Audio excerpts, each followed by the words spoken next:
ఎన్నికలో ఓటు రూపంలో కాంగ్రెస్ పార్టీకి బుద్ధి చెప్పనున్నారు. ఈ పార్టీకి కాంగ్రెస్ పార్టీకి ఈ ఎన్నిక రెఫరెండంగా తీసుకుంటున్నాము, కాంగ్రెస్ పార్టీ ఈ సవాల్కి రెడీ అని కూడా ఆయన మాట్లాడుతున్నారు. కాబట్టి ఎందుకు అంత కాన్ఫిడెంట్గా ఉన్నారు? వాళ్ళేమో అన్ని హామీలు చేశాము, ఇంకా 3 ఏళ్ల టైం ఉంది కాబట్టి మిగిలిన హామీలు కూడా నెరవేరుస్తాము, మా వైపు ఉండండి, ప్రజలు మమ్మల్ని నమ్మండి, జూబ్లీహిల్స్ లో ఒకసారి అవకాశం ఇవ్వండి అని కాంగ్రెస్ పార్టీ నాయకులు చెప్తున్నారు. కానీ ఓడిపోతారు అని మీరే కాన్ఫిడెంట్ గా చెప్తున్నారు. ఏంటి రెఫరెండంగా తీసుకునేంత కాన్ఫిడెన్స్ ఏంటి?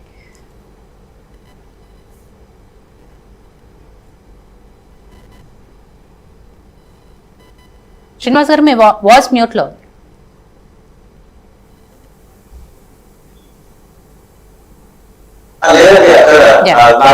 ఇప్పుడు వస్తుంది,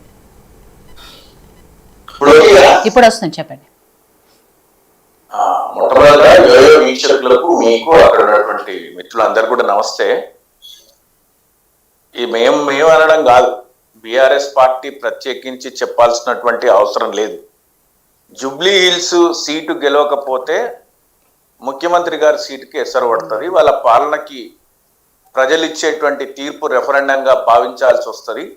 అనేక మంది అనేక డిబేట్లు గత 2 నెలల నుంచి మనం చేసినటువంటి చర్చలలో ప్రత్యేకించి ప్రతి ఒక్కరు, మంత్రులు, ముఖ్యమంత్రి గారు, ఎమ్మెల్యేలు, చర్చలకు వచ్చేటువంటి ప్రతినిధులు అందరు చెప్పేది ఏంటంటే, డెఫినెట్గా మేము అధికార పార్టీ ఏ ఉప ఎన్నికలోనైనా గెలిచింది, 1-6 మినహాయిస్తే ఉప ఎన్నికలలో ఓడిపోయింది.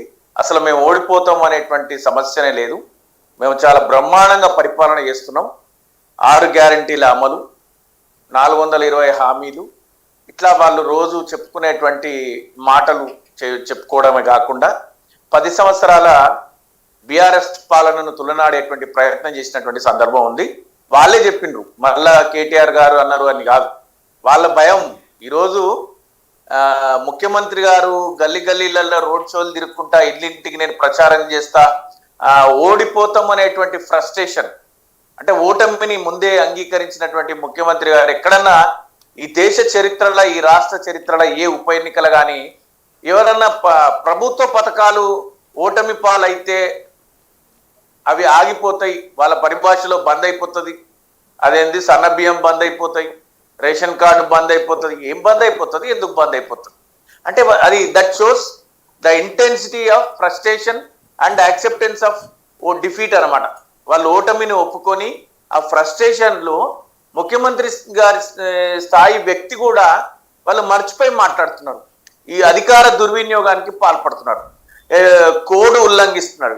ఎవరు పడితే వాళ్ళు, ఏది పడితే అది, వాళ్ళ అభ్యర్థి దగ్గర నుంచి బెదిరింపు రాజకీయాలు, అధికారంలో ఉన్నాం కదా అని చెప్పి ఇష్టం ఉన్నట్టు బెదిరింపు. ఈరోజు చూసిండ్రు మీరు, మా ఎమ్మెల్సీ రవీంద్రరావు గారు కావచ్చు, లేకపోతే మా మాజీ ఎమ్మెల్యే జనార్దన్ రెడ్డి గారి ఈ సర్చ్ వారెంట్ లేకుండా అదే కోడ్ పరిధిలో, సరే కోడ్ పరిధిలోకి రాకున్నా కూడా సెర్చ్ చేసుకోవచ్చు, హైదరాబాద్ పరిధిలో ఉంది అనేటువంటి ఉద్దేశం ఉన్నా కూడా ఒక లెజిస్లేటివ్ దగ్గరికి వెళ్ళేటప్పుడు ఏ విధమైనటువంటి సెర్చ్ వారెంట్ లేకుండా ప్రజలను భయభ్రాంతులకు గురి చేయడానికి, హైదరాబాద్ లో అంత అయోమయం సృష్టించడానికి, ఈ బయట నుంచే తాళాలు పెట్టి, తలుపులు పెట్టి, లోపలికి వెళ్ళి ఇల్లంతా గాలించొచ్చి సెర్చ్ వారెంట్ ఏమని రవీంద్రరావు గారు ఖచ్చితంగా అడిగితే, మాకు ఇన్ఫర్మేషన్, ఏం ఇన్ఫర్మేషన్ ఉందా అంటే మాకు ఇన్ఫర్మేషన్ ఉంది అంటే, ఇట్లాంటి దుస్థితికి దిగజారిపోయింది. ఇదొకటి. ఇట్లనే కాకుండా వాళ్ళు మాట్లాడుతున్నారు, ఏమో కాంగ్రెస్ ఉంటేనే ముస్లింలు ఉన్నారు, ముస్లింలు ఉంటేనే కాంగ్రెస్. మరి 10 సంవత్సరాలు మీ పార్టీ లేదు, దేశంలో 12 సంవత్సరాల నుంచి మీ పార్టీ లేదు. సుమారు 20 రాష్ట్రాలలో కాంగ్రెస్ బీజేపీ ప్రభుత్వం ఉంది. ఒక 4-5 స్టేట్లలో ప్రాంతీయ పార్టీలు ఉన్నాయి. మరి కాంగ్రెస్ లేదు, ముస్లింలు లేరా? ముస్లింలు బ్రతకటం లేదా? ముస్లింలు ఈ దేశాన్ని ఇడిచిపెట్టేమన్నా వెళ్ళిపోయినరా కాంగ్రెస్ పార్టీలు లేకపోతే? అమ్మాయితో ముస్లిం అయ్యా అని ఏందో ఆ హిందీ ఏందో ఏం ఉర్దూ వీళ్ళు మాట్లాడుతున్నారు. అంటే ఇదంతా ఏంటంటే, మనం ఒక కామన్ మ్యాన్ గా చెప్పొచ్చు, పెద్ద విశ్లేషణ చేయాల్సినటువంటి అవసరం లేదు. ఇది దే యాక్సెప్టెడ్ డిఫీట్. వాళ్ళు ఓటమి పాలవుతున్నారు, ఓడిపోబోతున్నారు. వారి పరిపాలనకు రెఫరెండంగా నిలవబోతుంది. వాళ్ళు చేసినటువంటి ఈ 2 సంవత్సరాల కాలంలో వాళ్ళు చేసినటువంటి వాళ్ళ అభివృద్ధి లేకపోతే సంక్షేమమా, ప్రజలను విడిచి గాలికి తిరుగుతున్నటువంటి పాలకుల పాలనకు జూబ్లీహిల్స్ లో జరగబోయే ఎన్నిక ఫలితాలు రెఫరెండంగా నిలవబోతున్నాయి అనేటువంటి భయంలో వాళ్ళు చిట్ట చివరి అస్త్రం అంటారు. మనం గతంలో మన టీవీ డిబేట్ లో కూడా మాట్లాడినాం, మిత్రులు మాట్లాడుతుంటే కాంగ్రెస్ నుంచి వచ్చి, మేము చిట్ట చివరి అస్త్రం తీసినాం, మాది సన్యాసం మఠం కాదు, మాది కూడా రాజకీయ పార్టీనే, మేము ఎందుకు మంత్రి పదవి ఇవ్వద్దు అజారుద్దీన్ గారికి. ఎవరో ఇవ్వద్దు అన్నారు? అజారుద్దీన్ గారు కాకపోతే మీరేదో బీసీలకు 42% ఇస్తున్నారు, క్యాబినెట్ మొత్తంలో 42% బ్యాలెన్స్ చేసి జూబ్లీహిల్స్ లా రెఫరెండంగా వెళ్ళండి, మేము 42% మంత్రివర్గంలో ఇచ్చినాం, కార్పొరేషన్ పదవుల్లో ఇచ్చినాం, ముస్లిం మైనార్టీకి పదవి కల్పించినాం, ఎస్టీలకు ఇంకా లేనట్టుంది, ఎస్టీలకు కూడా మీరు కల్పియండి, ఇంకా ఈ 2-3 రోజులలో మీకు ఎవరు అడ్డంకి ఉన్నారు? ఎవరు అడ్డు లేరు.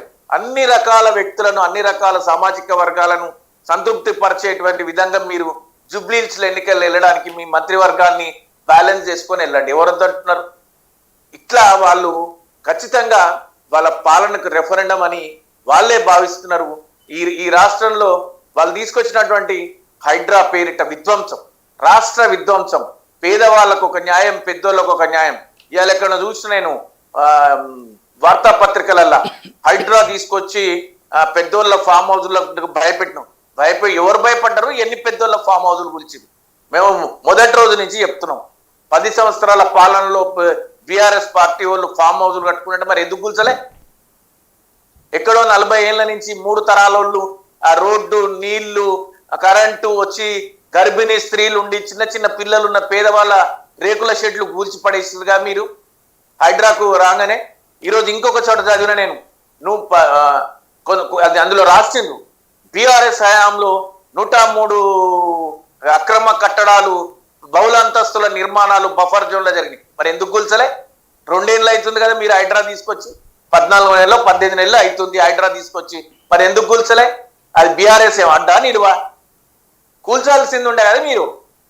ఎంఐఎం నాయకుల కాలేజీలు కూల్చాల్సి ఉండే కదా. బఫర్ జోన్ లో ఉన్నటువంటి ఎవరున్నా, ఏ రాజకీయ పార్టీకి సంబంధించినా కూడా మీరు ఎందుకు కూల్చలేకపోయారు? పేదోళ్ళకు ఒక న్యాయం, పెద్దోళ్ళకు ఒక న్యాయం చేసిండ్రు. ఈరోజు మీరు భయపడిపోతుండ్రు, వణికిపోతుండ్రు. మాట్లాడితే వీళ్ళు మాట్లాడుతున్నారు, అక్కడ ఏంటో స్లమ్ ఏరియాస్ ఉన్నాయంట. స్లమ్ ఏరియాస్ ఉన్నాయి, అక్కడ ఏం స్లమ్ ఏరియాస్ లేని ఎక్కడ? స్లమ్ ఏరియాస్ లేని దేశం, భారతదేశంలో స్లమ్స్ లేని నగరం ఏదైనా ఉందా? స్లమ్స్ లో గురించి ఆలోచించేది ఎంపవర్మెంట్, మనం వాళ్ళ జీవన ప్రమాణాలు ఎట్లా మెరుగుపరచాలి, వాళ్ళకి ఏ విధమైనటువంటి సంక్షేమాన్ని ఇవ్వాలి, వాళ్ళకి 3 పూటల బువ్వ ఎట్లా తినేటట్టు చూడాలి, వాళ్ళ ఆరోగ్య పరిస్థితులు బాగుండాలని ఏ విధంగా చూడాలి, ఇవన్నీ చేసినాం కదా మేము. 5,325 కోట్ల రూపాయలతోని ప్రగతి నివేదన 9.5 సంవత్సరాల బీఆర్ఎస్ పాలన జూబ్లీహిల్స్ లో ప్రవేశపెట్టినటువంటి మా సంక్షేమాన్ని, అభివృద్ధికి ప్రతీకగా ప్రగతి నివేదన సమర్పించిన కదా. ఒకరొకరు వచ్చి మాట్లాడుతుంటారు, ఏం చేసిండ్రు? మీరేం చేసిండ్రు? 2 ఏళ్ళ గజ్జెప్ప రాకుంది, కట్టిన ఫ్లైఓవర్లకు పెయింట్ వేసిండ్రు, అది తప్ప ఇంకేం చేయలే. అది కూడా చాలా కొన్ని మధ్య మధ్యలో వదిలిపెట్టినట్టున్నారు, నేను చూస్తున్నా. మీ ల్యాండ్ ఆర్డర్ గతి తప్పిపోయింది. ముగ్గురు నలుగురు పిల్లలు అర్ధరాత్రి 12 దాకా రోడ్లంబడి తిరుగుతున్నారు. నేమ్ ప్లేట్లు లేక కొత్త బండ్లు రాష్ట్రంలో, హైదరాబాద్ నగరంలో చుట్టుముట్టి వస్తున్నాయి. ఎక్కడ చూసినా మీరు ఇండిసిప్లైన్ ఆఫ్ ట్రాఫిక్ పీపుల్, మొత్తం ఎక్కడ యాక్సిడెంట్లు జరుగుతున్నాయి, కత్తిపోట్లు జరుగుతున్నాయి, గన్ కల్చర్ పెరిగింది. ఇది కదా మీరు సాధించిన ప్రగతి. మీ పోలీసు వాళ్ళే చెప్తున్నారు, లెక్క చెప్తున్నారు ఈ ఎంత శాతం క్రైమ్ పెరిగింది అనేది, అందులో ప్రగతి సాధించింది.